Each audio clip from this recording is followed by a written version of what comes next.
Welcome to another deep dive. You sent me some really fascinating stuff this time about the JFK assassination. Yeah. And we've got a mix of like firsthand accounts and some YouTube documentaries. Mm-hmm. You know, I know you're probably already familiar with the basic, story points. Right. But these sources really get into some very specific details. Yeah. Like witness testimonies and, little known details. Right. The kind of stuff you wouldn't find in a typical history book. Exactly. And it's those granular details that really start to challenge those kind of accepted narratives that we've come to believe. Yeah. Okay, well, let's unpack this then. Okay. I was surprised by how many firsthand accounts we have from everyday people who were right there in Dallas talk about being in the wrong place at the wrong time.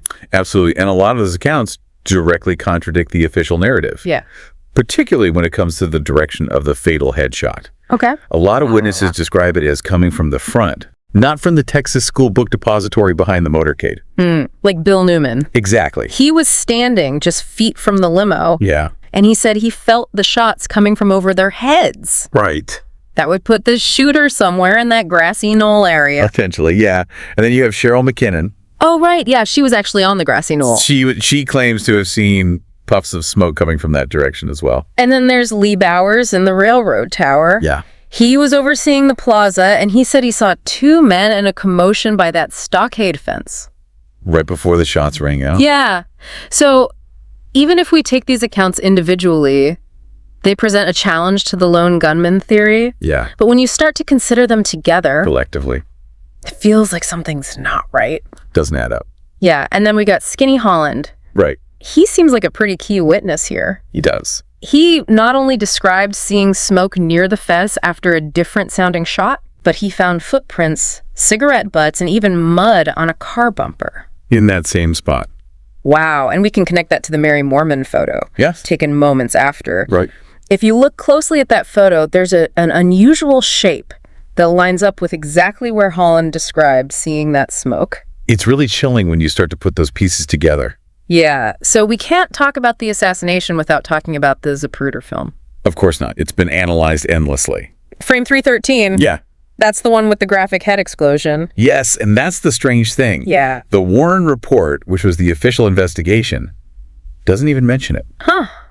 Not a word. So, okay, well, what about these reversed frames? Ah, yes. Some researchers believe that the film may have been tampered with to support the lone gunman theory. Really? By manipulating the frames, they say it was made to look like Kennedy's head moved forward after the fatal shot. Right. Which directly contradicts a lot of the eyewitness accounts that say his head was thrown back. The idea that evidence could have been manipulated, that's unsettling. Very much so.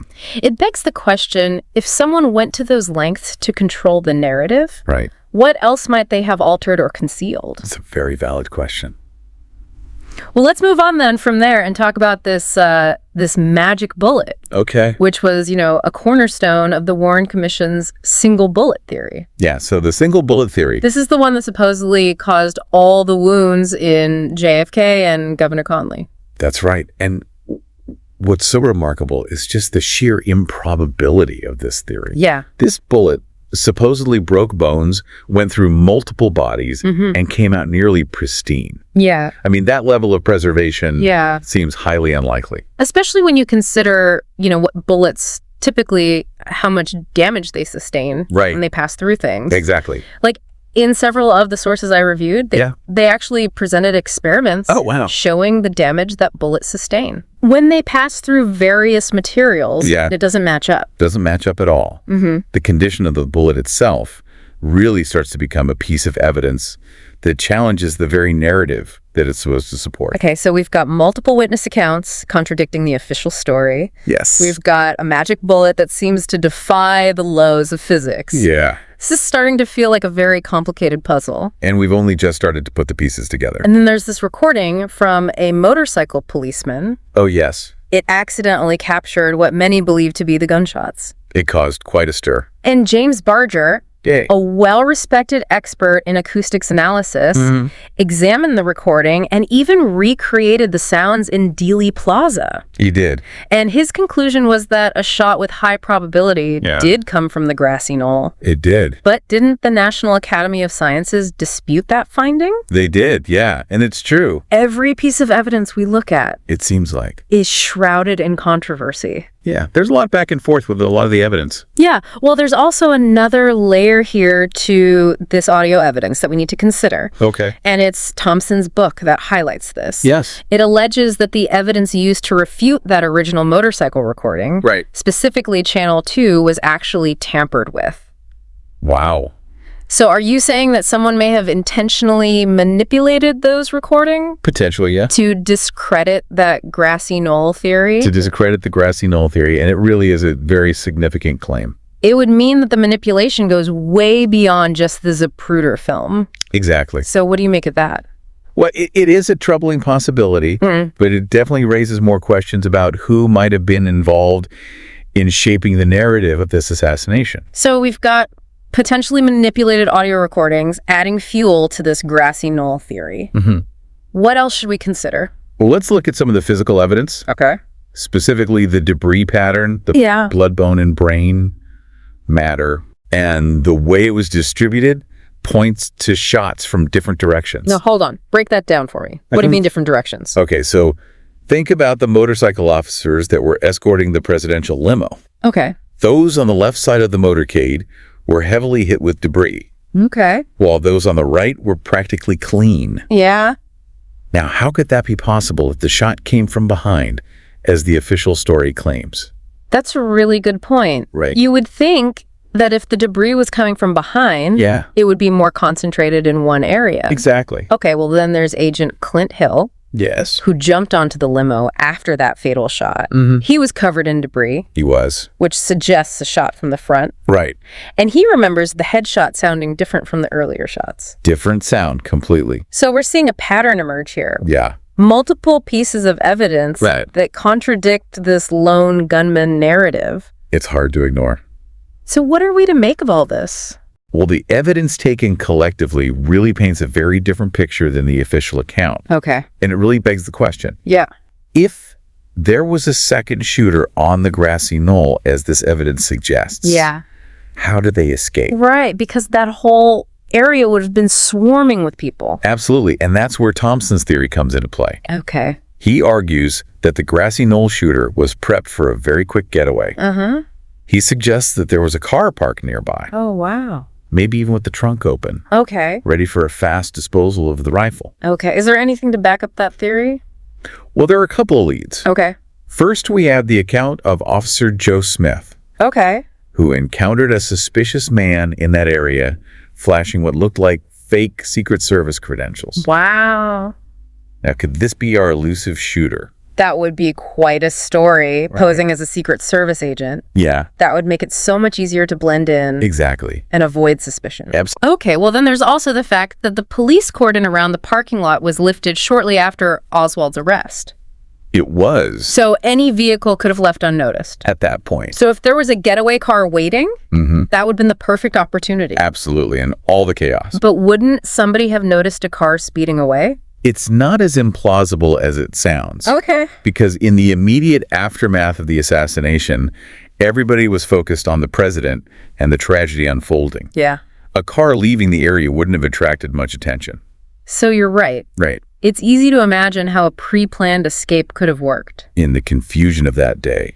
This is starting to sound less like a lone gunman and more like a meticulously planned operation. It is. And that brings us to the heart of Thompson's argument. Okay. That this was a professional team that executed the assassination of President Kennedy and managed to cover their tracks with remarkable effectiveness. Okay, so we've covered a lot here. Witness accounts pointing to the grassy knoll, a problematic magic bullet theory, potentially tampered audio recordings, and even a possible escape route for the second shooter. Right. It just seems like a lot doesn't add up. It does. With the official story. It does. We've only just begun to scratch the surface of this very complex and controversial event. We've presented you with a lot of information, but it's important to emphasize that we're not drawing any conclusions here. No. This deep dive is about exploring these lesser-known details, the inconsistencies and the various interpretations of the evidence. Exactly. We've laid the groundwork, but now it's your turn to take all this information,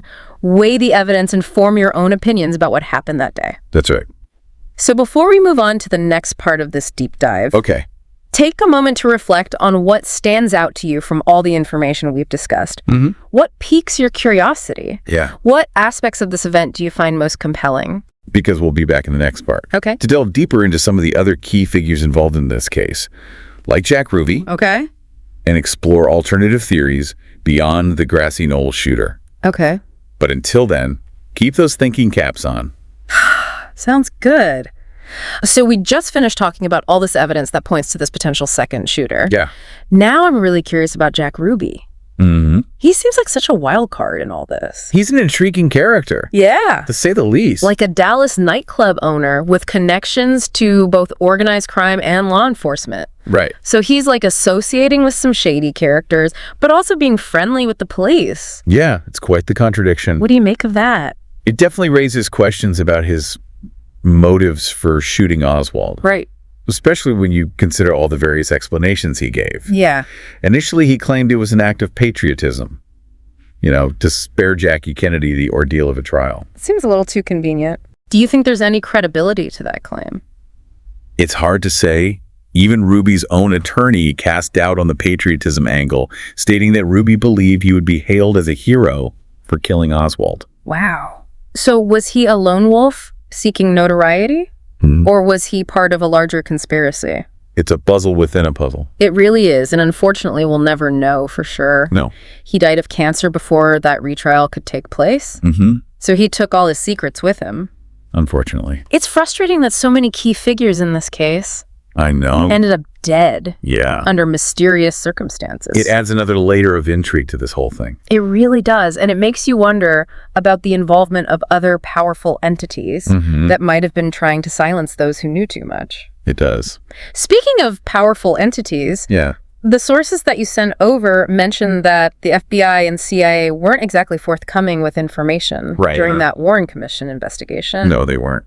So how does that factor into the bigger picture here? Well, it's a significant detail because there were documented instances of both agencies withholding crucial information. Oh, okay. Especially regarding their surveillance of Oswald. Wait, they were watching Oswald before the assassination, and they didn't share that?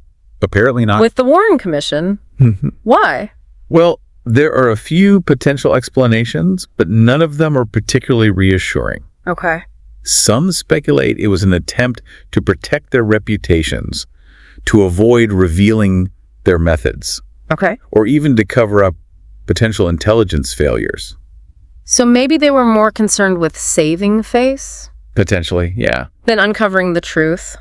It paints a troubling picture of their priorities. It does. Doesn't it? It also reinforces this lack of transparency that's plagued this case from the beginning. Absolutely.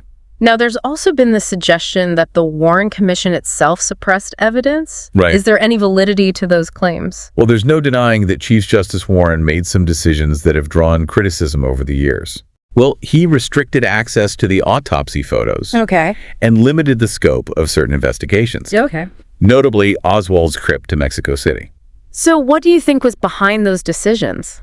Well, it's hard to know for sure, but some argue that Warren was trying to protect the Kennedy family from further pain or to prevent widespread panic by avoiding any suggestion of a wider conspiracy. Okay. He may have believed that a swift resolution, even with some unanswered questions, was in the best interest of the nation.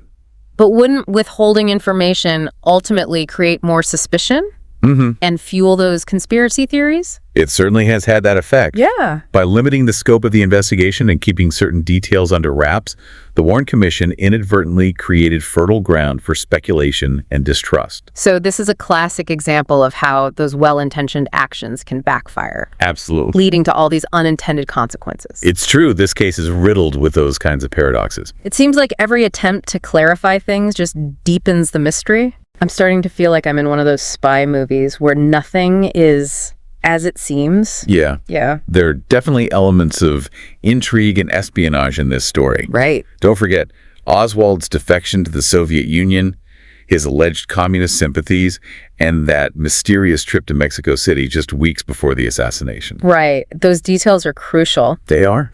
And one of the documentaries mentioned the alleged murder weapon, the Mannlicher Carcano rifle, being dubbed the instrument of love. Why would anyone call a rifle used in an assassination an instrument of love? Well, it was a rather darkly sarcastic nickname given to the rifle because of its notoriously poor quality and unreliability.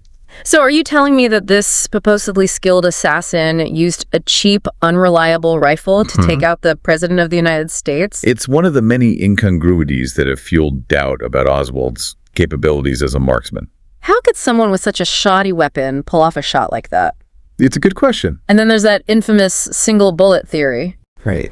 The idea that one bullet somehow managed to wound both President Kennedy and Governor Conley. Yeah, we talked about how the physics of that are practically impossible to believe. It's like a bullet defying all laws of physics. To achieve this impossible trajectory. Right. The absurdity of the single bullet theory has been a focal point for critics of the Warren Commission's findings. Yeah, it just strains credulity, and that strain really reverberates throughout the entire official narrative. It does. Didn't the Warren Commission conduct some experiments, though? They did? Where they fired similar bullets into various materials? Yes, to try and demonstrate their theory. And what happened? Well, the tests actually ended up undermining their own theory because the bullets used in the experiments sustained far more damage than the supposedly pristine magic bullet. So it casts serious doubt on that whole single bullet theory. It does. Okay, so we've got a suspect weapon. Yeah.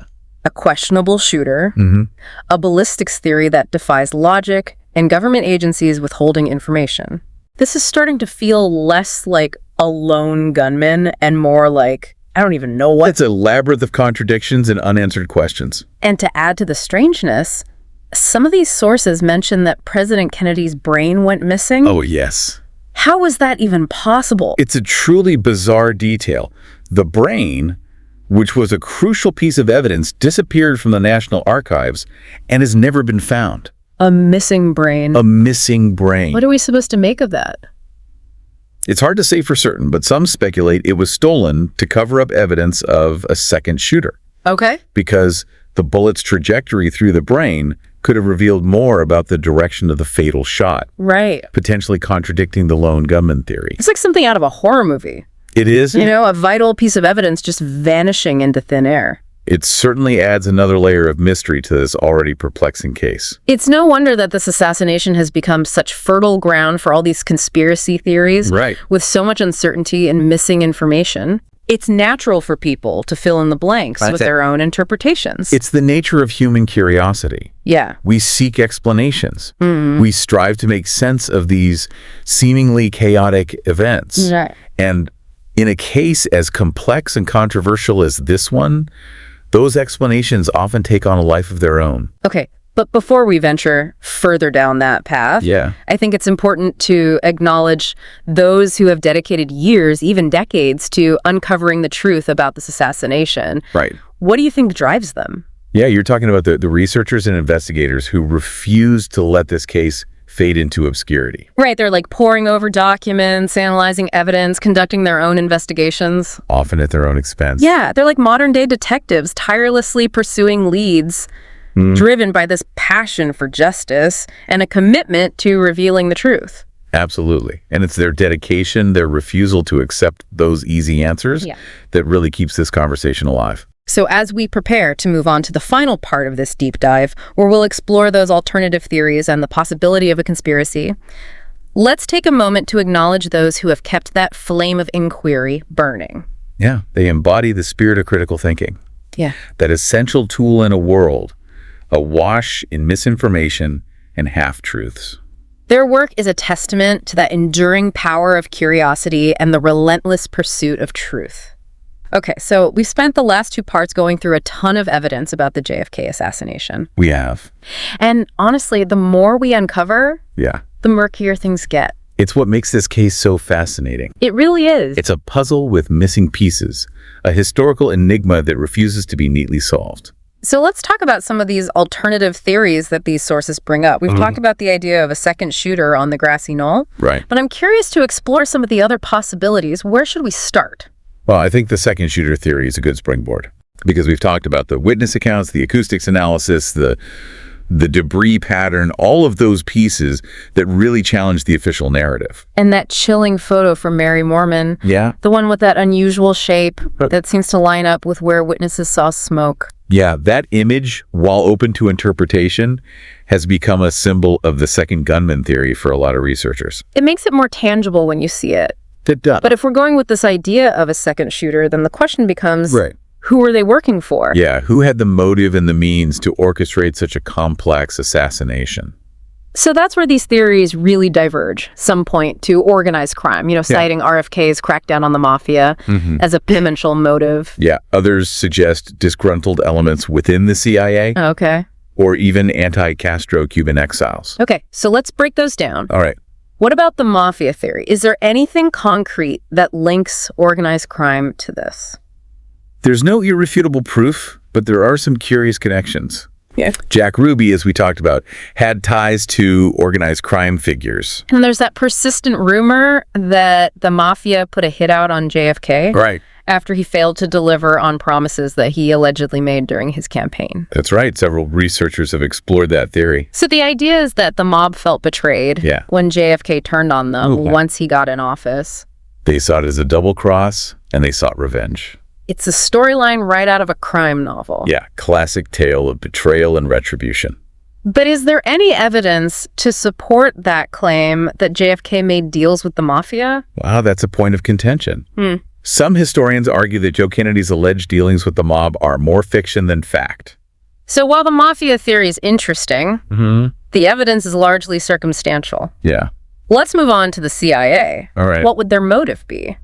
Well, they were undoubtedly unhappy with JFK after the Bay of Pigs fiasco. They felt abandoned and humiliated by the failed invasion, and they blamed JFK for the lack of air support that they believe had been promised. And their relationship with JFK was already strained because of his handling of the Cuban Missile Crisis? That's right.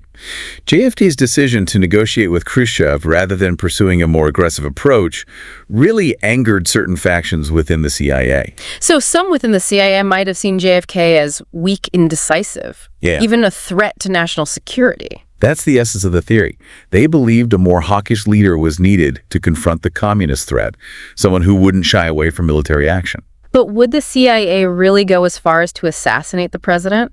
It's a question that continues to be debated.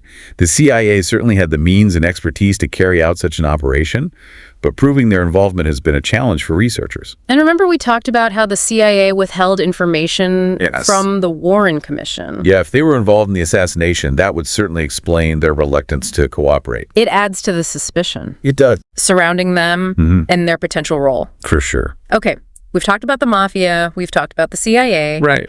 Now, what about those anti-Castro Cuban exiles? Yeah, well, after the Bay of Pigs, a lot of those Cuban exiles felt deeply betrayed by JFK. Yeah. They blamed him for the failure of the invasion, believing that he had reneged on his promise of air support. So their motive would be revenge. Yeah, a desire to punish JFK for what they saw as his betrayal. Could it have been all three working together? Well, that's a theory known as the Umbrella Man theory. Oh, okay. Suggesting that all these groups with this shared interest in seeing JFK dead might have cooperated. It's a chilling thought. It is a convergence of these shadowy forces, all with their own agendas uniting to eliminate a common enemy.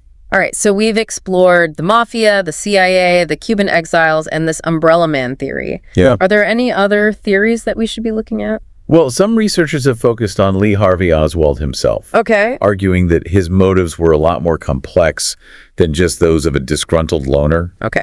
They point to his defection to the Soviet Union, his communist leanings, and that mysterious trip to Mexico City where he allegedly met with Soviet and Cuban officials. Are they suggesting that he was a double agent? Yeah, like a pawn in this larger game. That's like something out of a spy novel. It is full of intrigue and deception. So after examining all these theories, the official narrative and the alternatives, where do we even land? That's the nature of the JFK assassination. Yeah. It's an event that's shrouded in mystery. Right. A historical puzzle With missing pieces, we may never have definitive answers. Yeah. But that doesn't mean we should stop asking questions. You're right. Right. We should keep searching for the truth. This has been really eye-opening. It really illuminated the complexities of this case, the inconsistencies, the unanswered questions, and the power of doubt. I think the biggest takeaway for me is the importance of critical thinking. Yeah. We can't just accept the official narrative or any single theory at face value. We need to explore the evidence, weigh the different perspectives, and then we can draw our own conclusions. This has been a great reminder that history is rarely black and white. Absolutely. It's complex. It is. And full of mystery. Full of unresolved mysteries. So as we wrap up this deep dive into the JFK assassination, what's something thought-provoking that we can leave our listeners with? What if the truth about the JFK assassination is so much more complex than any of these theories that we've discussed? What if, even with all of our efforts, these pieces of the puzzle will never quite fit together perfectly? It suggests that sometimes we don't get definitive answers. Right. Some mysteries might just stay unsolved. Even with all of our best efforts. And maybe that's okay. Maybe it is. Maybe the journey of exploring this is just as valuable as finding that final answer. I think so. Well, the JFK assassination, even after all these years, it still captures our imaginations. It does. It reminds us that there's power in mystery and that we should never stop questioning. Never stop questioning. Thanks for joining us on this exploration. Yeah, thanks for having me.